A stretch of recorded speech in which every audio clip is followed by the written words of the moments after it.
Bom dia, galera. Hoje estamos aqui para falar de um tema muitíssimo importante, a arte grega. Os participantes desse podcast são Pedro Vitor, Emília, Nicole, Fábio Henrique, Esther, Maria Letícia, Sara e Ana Lara. Bom, quem fala aqui é Pedro Vitor e vamos lá aprender um pouco mais sobre a arte grega. Hoje vamos descobrir que há 2.500 anos, a Grécia Antiga ainda define nosso padrão de beleza. Para os gregos, a arte não era apenas estética, era uma busca matemática pela harmonia e pelo equilíbrio do cosmos. Do mármore que parece ganhar a vida às colunas perfeitamente simétricas, eles moldaram o DNA do Ocidente. Prepare-se, vamos entender como a perfeição grega faz a pedra cantar. Bom dia, gente. Meu nome é Nicole e eu vou falar sobre a arquitetura grega. A arquitetura grega, iniciada no século 8 a.C., é marcada pela busca de harmonia, simetria e proporção, baseada em cálculos matemáticos rigorosos. Seus principais elementos incluem o uso de mármore, pedra e calcário, com destaque para três ordens clássicas de colunas: a dórica, a simples, a jônica, a elegante e a coríntia, a rebuscada. A função principal dos templos serão locais de culto e celebração, refletindo a vida coletiva da polis. No período arcaico do século 8 a 5 a.C., a escultura grega apresentava forte influência egípcia, com estátuas rígidas, frontais e sem expressão, geralmente dedicadas a atletas, guerreiros e divindades. As figuras conhecidas como Corós e Coré revelam essa solenidade, mas já indicam uma transição para o naturalismo, com maior atenção às proporções e detalhes das vestes e cabelos. No período clássico, do século 5 a 4 a.C., a escultura atingiu seu auge, marcada pela busca da harmonia, do movimento natural e das proporções matemáticas. O corpo humano passou a ser representado de forma idealizada, equilibrando a razão e a beleza. Grandes nomes como Fídias se destacaram com obras monumentais, enquanto Cressilas produziu retratos realistas, como o Busto de Péricles.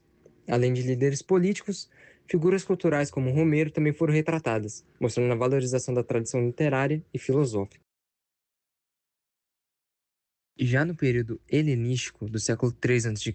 à era cristã, a escultura rompeu com a serenidade clássica e passou a explorar emoções intensas como dor, medo e angústia.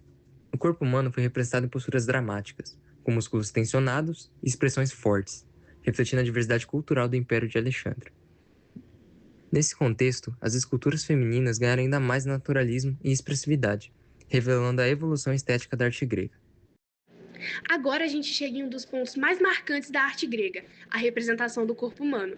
Para os gregos, o corpo não era só físico, ele era um símbolo de perfeição, equilíbrio e harmonia.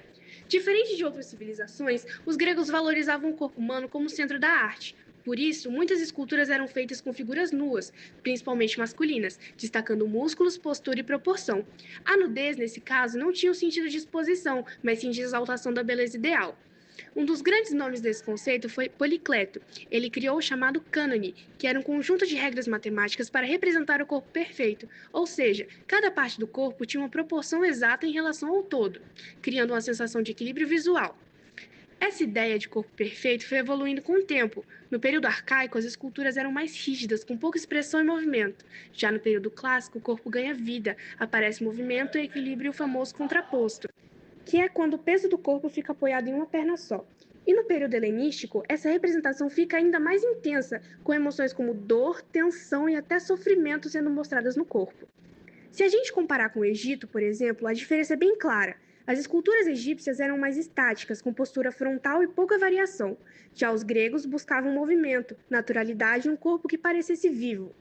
No final, a representação do corpo humano na arte grega vai muito além da estética. Ela mostra como os gregos enxergavam o mundo, com a lógica, proporção e uma busca constante pela perfeição. Bom, e para fechar com chave de ouro, quero deixar bem claro: a arte grega nunca foi apenas um passado, ela é um eco contínuo que renasceu no vigor de Michelangelo e na ordem do neoclassicismo que desenhou nossas cidades. Ela é mais do que técnica, ela nos ensinou que a busca pela proporção é, na verdade, a busca por sentido no caos. E ao contemplar o clássico, não olhamos apenas para o mármore, mas para o nosso próprio desejo de eternidade. Obrigado por nos acompanhar nessa jornada. Até a próxima.